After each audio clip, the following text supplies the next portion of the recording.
Saboba uyo galeta emale supenga jananta u Nenjata edala den kodole motare Namni baka kabe kudibeda nanahare Muki ketina hare sesera tuna Ijole biya goti gugura matanfura enyuna le malir bunga badura Oto birbirse jiru maltu farsa mitire anin beku budanga ba Afrika oromo ko mitire oromia mitire sirna gada mitire haka oromumma mitire gada fi jugada kalachi kenya jibu bisafuda kabanyi kenya gada male Farsino gado, nubambunda, nkabnu mado.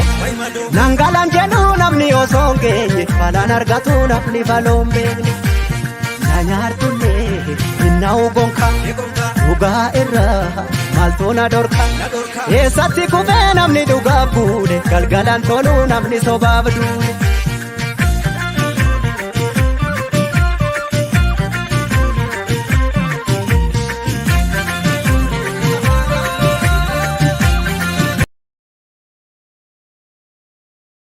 Mr. Hamdesa, welcome to the show.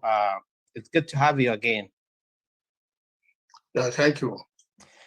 Professor Hamdesa studied and lived in Australia first, where he studied his first degree, and he moved to United States of America, where he earned his master's and PhD degrees.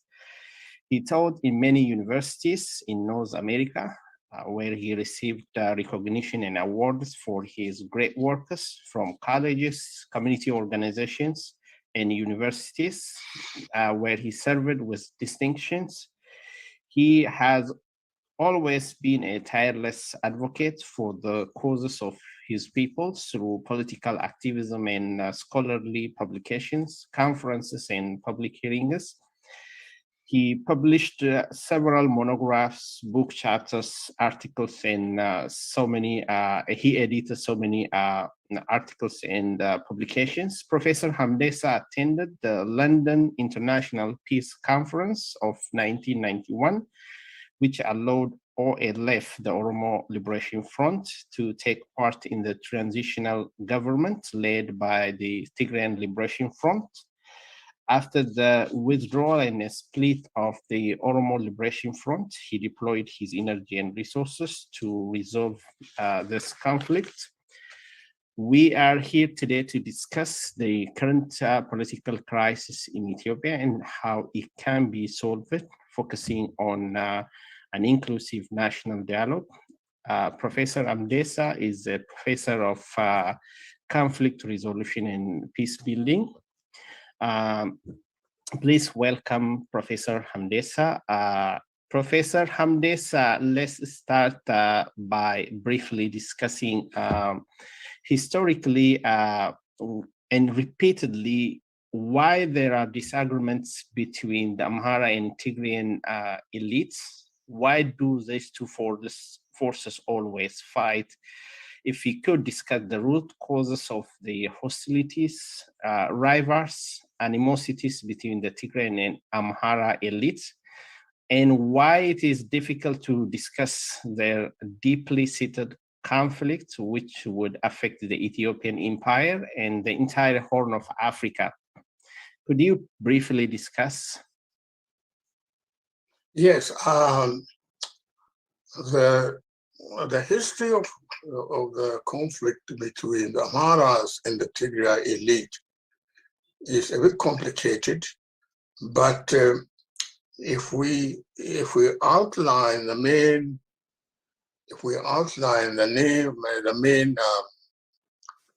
friends, I think we can reach some understanding. First, these two groups, they belong to the Habasha core community.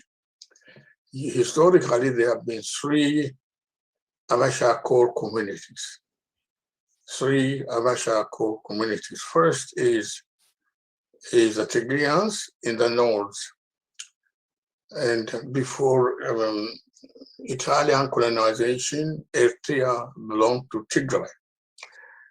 And after Eritrea was under Italy and then under UK, under the UN, the Eritreans developed a new identity and refused to be under Ethiopia, and also were mistreated by Haile So the second core group is the northern Amharas in Goddard and Gobekhan. And they too have struggled to control Ethiopia. And then the third group is the Shawa Amharas, a small minority in Oromo territory. And as the time went on, during 19th century, in 20th century, the Shawa Amharas gained more power and controlled all aspects of Ethiopian politics. And Emperor Milik developed three strategies, three policies. First, to control Ethiopia by military power exclusively. Second, to control external communication exclusively. Third, to control the resources of the South exclusively. This gave more power to the Amharas in Shawa Amharas. For example, when Milik campaigned in the South to conquer the South, he recruited exclusively Shawa Amhara leaders to be the key leaders in the front. Then after he conquered and controlled, he rewarded them. And so the issue between as time went on, as Amhara government became more powerful and more definitive, the northern Amharas, the Gondores and the Gojames coalesced around Amhara identity. So they stopped campaigning to take power. And so then that left the Tigrians and the Amharas, the two competing groups. The Tigrian view is very consistent. For example, in 1942, 1943, when Haile Selassie came back from UK, from exile, he imposed his will, his administration on the Tigrians, appointed from Shawa Amharas, and so the Tigrians resented this. So they wanted to fight against them, against Haile Selassie. This was the beginning of the Wiyane movement. Wiyane means revolt. So the Wiyanes wanted to stay in Ethiopia. They wanted Tigray to stay in Ethiopia, but they wanted to control their own resources, their own identity, and ruling policies in Tigray. In other words, they wanted the regional autonomy. And they almost defeated the Haile Selassie army. Except in 1943, the British came on the side of Haile Selassie and bombarded them, air bombardment, and that crushed Wuyane. So the conflict stopped there, but the resentment, the fear, the concerns did not stop there. By 1970s, the student movement started in Haile University, and then the Tigrians organized themselves. In 1975, they went to Dadabit in Tigra, organized themselves, started a new movement. And the TPLF, the Tigrians called it Dagmawi Wuyane. The TPLF called itself Dagmawi Wuyane, the second Wuyane. And again, their idea was to liberate themselves from Haile government, the Derg government, rule themselves. And as time went on, the TPLF became strong. They became more ambitious. They wanted to defeat the Amhara power and then control Ethiopia. And eventually in 1991, they defeated the Derg army and then took control and ruled Ethiopia until 2018.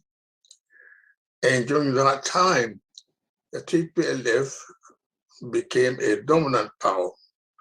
So Ethiopia was under the Tigrian domination. The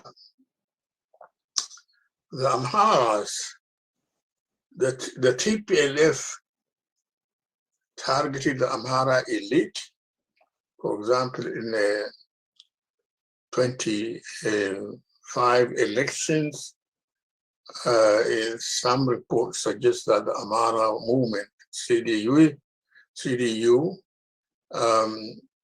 got more seats, but the TPLF declared they won the election. When the Amhara protested, they attacked them physically, and several people died. So this conflict interactions galvanized the Amharas to oppose the TPLF rule. They called it apartheid, discriminatory, in opposition to the federal system of government. And so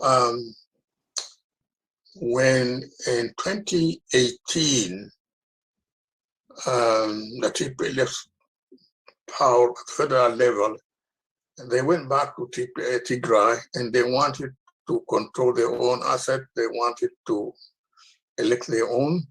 So the Tigra had election, the TPLF, they won by large majority. And the Amharas view this a rebellion group. So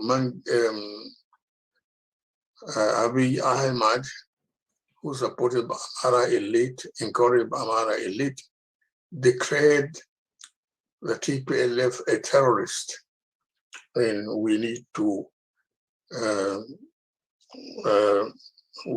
defeat them and control them.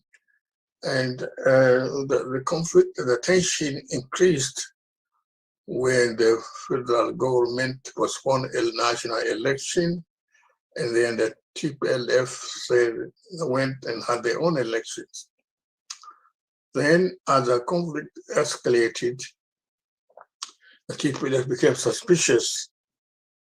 They are going to be attacked, so they start attacking, and then that kind of typical conflict escalation. You moves, counter moves, the Tigrians attacked, the Abiy group attacked, and so forth. So conflict got out of hand, and then there was the declaration of war against Tigray. As international media has explained, the war has devastated Tigray. raping women, killing a lot of people, hunger, and so forth. And there have been a call for national dialogue, particularly the international community, US and AU, African Union, and all of them have called for dialogue. And particularly the West has very much expressed great concern about humanitarian crisis, which is a huge issue. So and now, of course, there have been conflict in Oromia from becoming a... Sorry for interruption, Professor Hamdesa. That's actually my second question.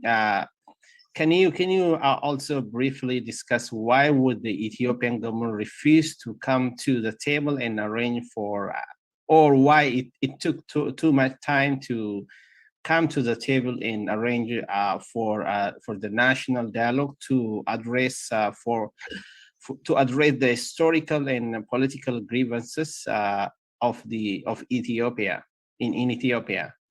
Well, it turned out to be that Abiy has convinced himself that doing that will lead to the disintegration of Ethiopia. Therefore, the only way Ethiopia can survive is by the central governments to attack any other voices from Oromia, from Tigray, other sources. That is his position. That is his. And then, in my view, I think Abiy had a good chance of doing better, for doing some more space for peace, because when he became prime minister, he had a lot of assets. One is he had Nobel Prize from the Norwegian community, and then he was adored and admired and supported by a lot of people in Ethiopia, including the South, and he had a lot of support for the international community. I think by pursuing war, he threw away all those assets. And one of the biggest problems that Abiy misunderstood and mistreated is the issue of group identity. Ethnic identity, ethnic aspirations are a global phenomenon. The international community has recognized this, so you don't try to crush ethnic identity, you try to accommodate. And Abiy has failed to do that. For example, in Canada, where I currently live, you and I live, the issue of Quebec. Quebec is comprised of people who speak French. And the Quebecans, historically, are the colonial power. They invaded Canada just as much as the English speaking, but they have their own identity. And they wanted to, and by 1960s, they organized themselves to liberate themselves from the English-speaking community. Elliot Trudeau, the father of the current prime minister, was the prime minister at the time. He went to these Quebec activists and said, if you try to use violence against the federal government, we have more resources, we'll crush you. So don't try that. However, I give you different avenues to address your issues. First, we will recognize your language as a federal language, where you feel comfortable everywhere in Canada, that Canada belongs to you. As you know, in the Canadian Parliament, they use both English and French.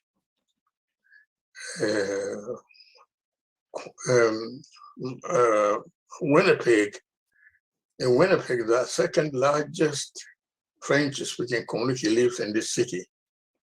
They have their own university. And second, he said, if you win elections based on your ideology of independence for Quebec, go ahead and do it, but do it democratically. In other words, people have to vote for your ideas. Don't force them. If you force them, we oppose those ideas. Also, you can send representation to the Canadian Parliament.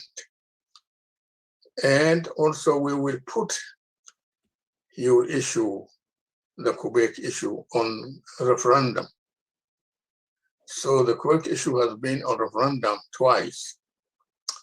A similar arrangement has been made in UK, Scotland, Wales, English, in Northern Ireland. And particularly the Scots have been organizing themselves for the last few years. It is the Scottish National Party that is ruling Scotland. And they advocate for independence of Scotland. The former Prime Minister put their agenda, their issue on referendum. They lost by 10% of the votes.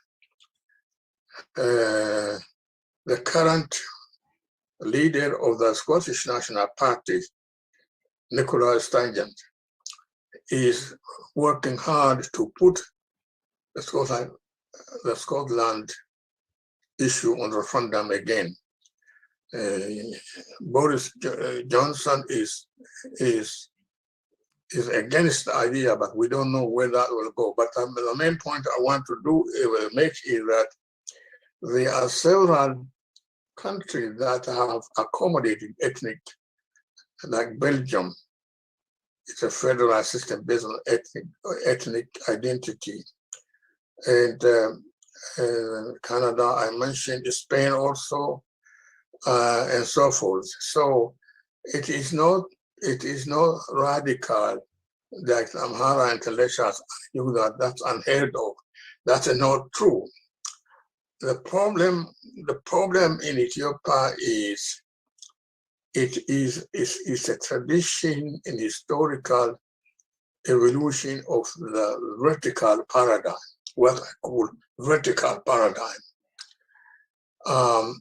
In the vertical paradigm, the more powerful will send messages down the stream for obedience, calling for obedience, absolute obedience. And the oppressed, the targeted group, obey such order out of fear, not because they believe it is fair or just to survive. So in the Abasha concept, speaking Amharic, way magzat no, way magazat no, ru magzat ihonim. You either obey out of fear or you submit. You submit out of fear. There's no concept of working together. There's no parallel paradigm. In a parallel paradigm, nothing is absolute. There is possibility to negotiate, to change directions, interact. So that is a big problem. In other words, the culture does not have a concept of compromising, concept of accommodation. It is absolute power. It is absolute. So this has led to this crisis. Now, one more point, that is, since 1940s, when I say last I returned from exile, there's a lot of investment in development, modern bureaucracy, modern education, and so forth. The Amhara elite control all of those avenues. So during that time, they developed their own narratives, kind of reinforce it. There are no other challenges, so they kind of To them, their own view is absolute truth, nothing else. And so, they are not, now the big challenge is that the Tigrians have developed their own narratives, the Omos have developed their narratives, Somali have developed their own narratives. The Amhara elite are not capable, not willing to accommodate this new interpretation of history. That is the source of the crisis.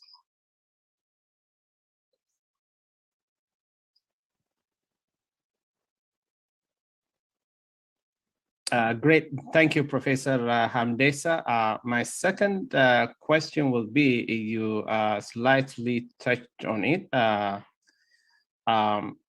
The Ethiopian government announced a unilateral ceasefire last June, as they said, until the end of the farming season in Tigray, up to September. They seemed this condition was contrary. And contrary to this, and the Tigray Defense Forces in their press statement clearly stated that they do not recognize any ceasefire. They actually escalated and they control parts of the Amhara and Afar regional states. Under this condition, would it be possible to facilitate all-inclusive national dialogue? If or what kind of national dialogue can we expect between losers and winners? And what is the motivation for the winners to come to a negotiation table? Based on your academic and personal experiences, can you discuss the concepts and practice of creating an environment which sets the stage for constructive dialogue, reconciliation, and durable peace in Ethiopia? Couple of points first before I address the central thing of your question. When Abiy, Prime Minister Abiy declared unilateral ceasefire, but he still blocked humanitarian agencies to distribute food, other necessary items. He still blocked the roads, and then the TPLF felt they're still under control. Their territory has been invaded by Eritreans, by Amhara militias. Therefore, unilateral declaration of ceasefire to them will not make a difference. Therefore, they started with the goal of liberating the territory from external forces such as Eritreans and Amhara militias in the Abiy military. And also they wanted to have in the chokehold on the roads and access to the Tigray. And therefore, the Abiy declaration of the unilateral ceasefire did not go further. The TPLF put its own conditions. Yes, we like ceasefire, but we want this condition to be addressed. First, you withdraw all external forces from Tigray. Second, opening the roads to Tigray. And third, stop hostilities. And the demands were not addressed. In other words, the Abiy unilateral ceasefire did not lead to dialogue and discussions. It was more of political, just political propaganda, because he's under intense pressure from the international community. And so since then, the conflict has been escalating. More recently, and Abiy declared that no more ceasefire. We want to have, I want to call all able Ethiopians to get ready for war. Therefore, that ceasefire did not go anywhere. Now, to the next aspect of your question, which is about dialogue. There are 6 major principles which should be considered for a dialogue.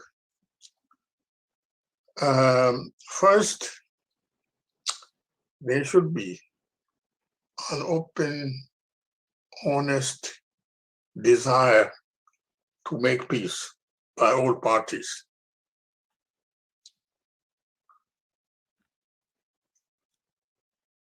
Second, the dialogue should create a safe space for the parties in conflict. Third, dialogue should be conducted by a neutral party, a party that can be trusted by all parties in the conflict. Fourth, during the dialogue, the parties should use peaceful and respectful, non-threatening language in their discussions.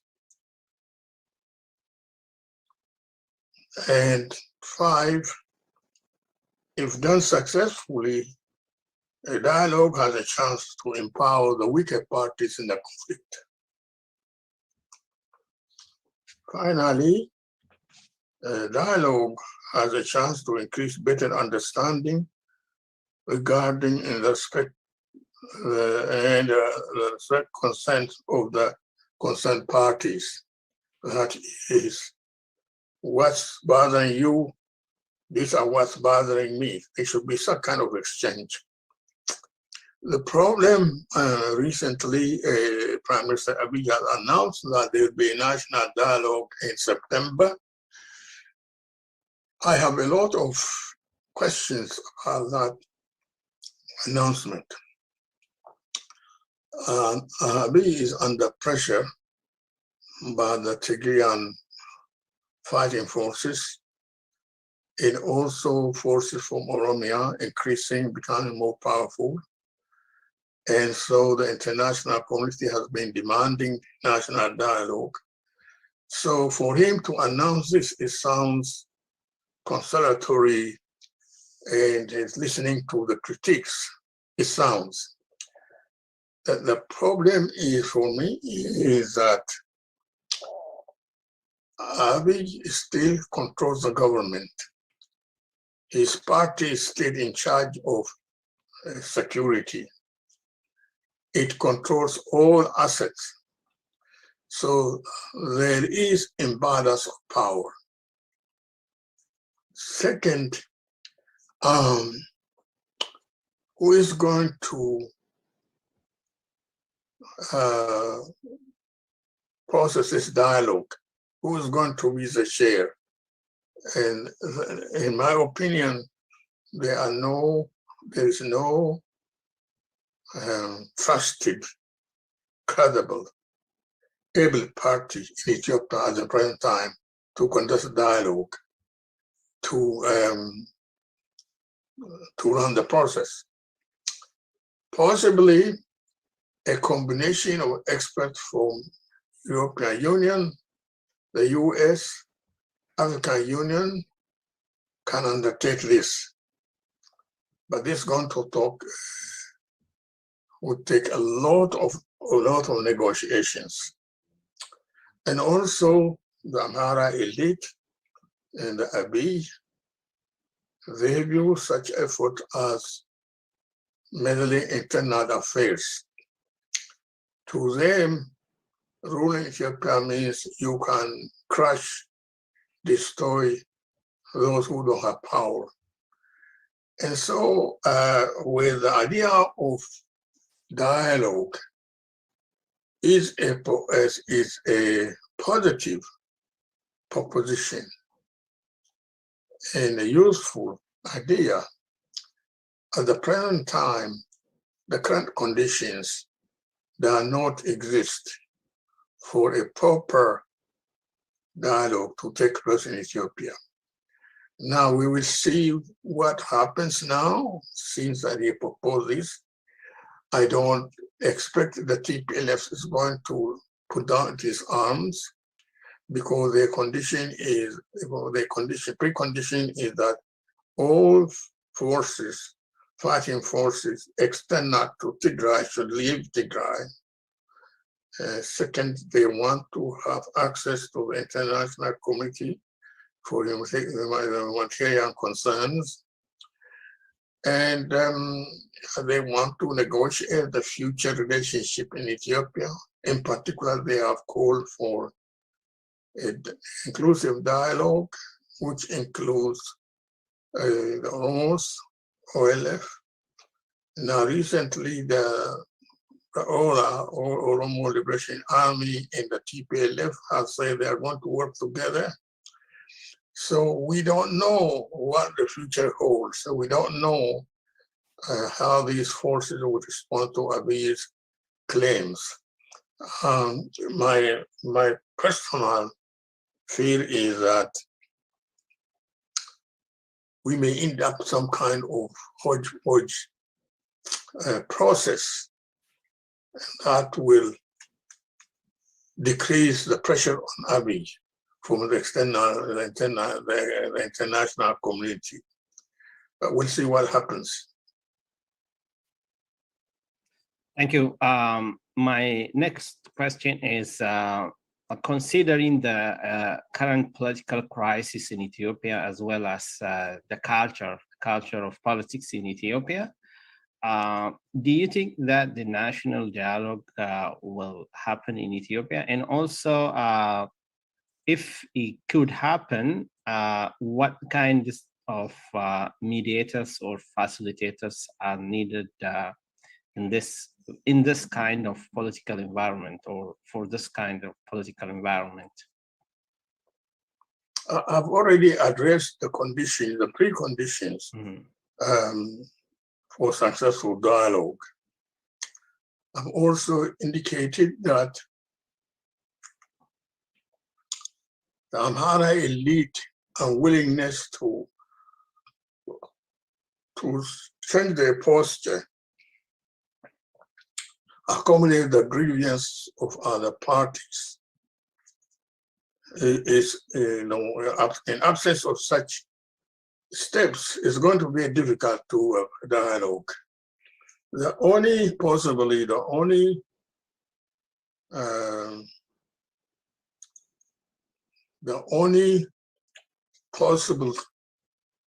approach is, or successful approach may come from the armed struggle in Oromia to develop credible power base. Conflict is about power. The party who has power, they want to control the conflict, the events with respect to the conflict, in their own terms and their own interest. Therefore, the Tigrayans have developed enough power now to demand attention, both from the Ethiopian government and also from the international community. The Oromos have not done that. The Oromo power has not recognized internationally, and there are some reports that Ola is controlling some cities near to Finfinne. If this pressure continues, that may force, according to some reports, the young people who constituted the Oromo young people who oppose the TPLF Tigra. Those young people joined the Oromo fighting force. These forces can create credible power base. Abiy may be willing to negotiate. In my view, in order to have a successful, even a chance to have a successful dialogue, there should be a transitional government, and the Property Party should not control the military, the security, and all government powers. As long as this condition exists, dialogue will be a tool for that power to impose itself upon the situation in a different form. So, so that's my explanation. Thank you. Let's take this to the Oromo political context. If an all-inclusive national dialogue is to happen, what are the hallmarks of the Oromo political forces, and especially considering the 1991 and 2018 failed transitions? What are the lessons that can be learned not to make the same mistake all over again by Oromo political forces? Do you have any suggestions that the Oromo political forces can raise or can set as a precondition for an all-inclusive national dialogue? In 1991, the OLF was caught off guard. I had a discussions with OLF leadership in the 80s. And many of us suggested to the OLF leadership that the TPLF is becoming powerful. The OLF should develop a strategy to counter this. The response we received from the OLF leadership was that the TPLF is going to pass through Amara territory and come to Finfinne to take power. That was a law, the OLF opposition position was that they should work with the peasants. Then out of that, they can develop a majority of the peasants, they can develop their power. That was a miscalculation. There was miscalculations. So by the time the London Peace Conference took place, the OLF were not prepared for the new events. And so there were 4 parties at the London Peace Conference: the TPLF, the EPLF, the OLF, and the Ethiopian government, the Derg.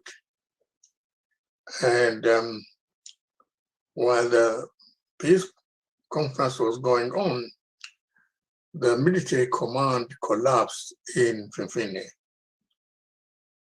And therefore, Mallas and Nawi, according to some report, went into office of Mr. Cohen and told him that the system has collapsed. We don't want chaos. We don't want people to become destructive. So we are at the age of Finfinne. We should go there and control the process. So Mr. Cohen went along with this. So it's kind of remarkable, out of 4 parties, he supports one group, a liberation front, to take over. He claimed he did this because he had been told by the TPLF that they want to introduce democracy. his instruction was to rule Ethiopia for 2 years, prepare the society for general elections. The TPLF said, yes, we'll do these things. But in the Habasha tradition of communication, there's a concept of Kangat Palai, or talk above the neck, not real. Wax and gold. Gold, the truth, the real issue, wax, the stuff outside. And therefore, the Americans were not used to this kind of logic. So he promised and supported the TPLF government. Of course, as we all know, the TPLF did not introduce democracy. The 1992 election was a sham. Then the subsequent election was shams. And then the TPLF went on to dominate Ethiopia until 2018. So what's the lesson from this? The lesson from this is that in order for the Oromos to have a good chance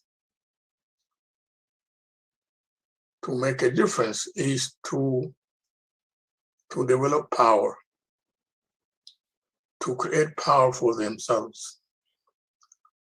It was Martin Luther King who said, the oppressor will not voluntarily give freedom to the oppressed. The oppressed has to demand it. That's what Oromo needs to do. Thank you. This is my last questions. In the face of never-ending war, conflict and sufferings in the Ethiopian empire, what should be done more differently to bring about sustainable peace and stability, as well as to move the country towards democracy? As a socialist and a long-term advocate for the Oromo cause and human rights defenders, what is your assessment of the state of Oromo's political, diplomatic, as well as armed struggle? And then lastly, what can be done to put pressure on the regime and a leverage to get concessions? Again, I've said now several times, in order to make a difference, in order to receive recognition, you almost need to develop power, which means you have to organize yourself. Second, Oromos also need to work on unity. When you are on the road for self-determination, there is absolute need for unity. A diverse political approach will not work. All the successful liberation fronts work very hard to create unity among themselves, in their theme, in their political process. A good example is the African National Congress. The African National Congress is comprised of divergent ethnic groups, includes Zulus, which are a majority of ethnic group. But they managed politically to develop a united front. They minimized their internal differences. There were great leaders such as Oliver Talbo, Walter Sissouli, and Nelson Mandela, who worked tirelessly to create unity within the African National Congress. So when AW declared end of apartheid, they were united and they were able to move forward. Of course, the African National Congress had its own challenges, but they overcame. And the Oromos, one core ethnic group, they don't have the wide diversity as South Africa. My own effort has been to help to unite the Oromo forces in the diaspora. Also, when there was a conflict emerged within the OLF in 2001, I organized a peace commission to bring the two groups together. The OLF Shale group, and the Kamachumsa group. And we were 5, and we worked on this project for 3 years. And that was much longer than George Mitchell worked on peace in Northern Ireland. And the parties could not agree. So the OLF went home in 2018 and united in 6 pieces, so to speak. The Shale group, the Kamachumsa group, the General Kamal group, there are 3 other small groups. And currently, the OLF, African National Congress, I don't know why we need to have the African National Congress. The African National Congress aim is to create Ethiopia, for Oromos to live in Ethiopia. That condition is not forthcoming. So there are a lot of work Oromos have to do. In my paper, the Oromo Beltu Syndrome, which I finished last year, is posted on my website, www.amdesa.com. I identified 8 big issues that Oromo national movement has to confront. So those are the challenges ahead for the Oromos. Thank you, Professor Amdesa. That's all the questions I have prepared. If you have any final remarks, I can give you 2 minutes. If not, we will conclude the show. Yeah, my final remark is a summary of what I've already pointed out.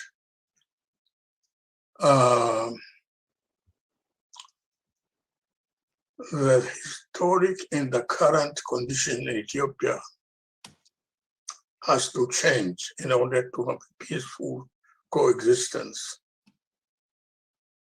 Second, coexistence requires recognition of identity and identity concerns aspiration from other ethnic groups. In contemporary international system, you do not dismiss identity, ethnic identity, you do not dismiss their claims. You try to accommodate. This has not happened in Ethiopia. Finally, in order for the Oromos to make a difference, it is absolutely essential to develop credible power and to create unity, to create credible power. And so these are my final comments. Thank you, Professor Hamdesa. Dear our followers and the viewers, we thank you for sharing and following our programs. And thank you for joining us today. Thank you, Professor Hamdesa, for helping us understand National Dialogue, Peace Building and Reconciliation. And thank you for sharing your experience and insights on this topic. That's the end of English special program for today. Goodbye. Bye. Thank you.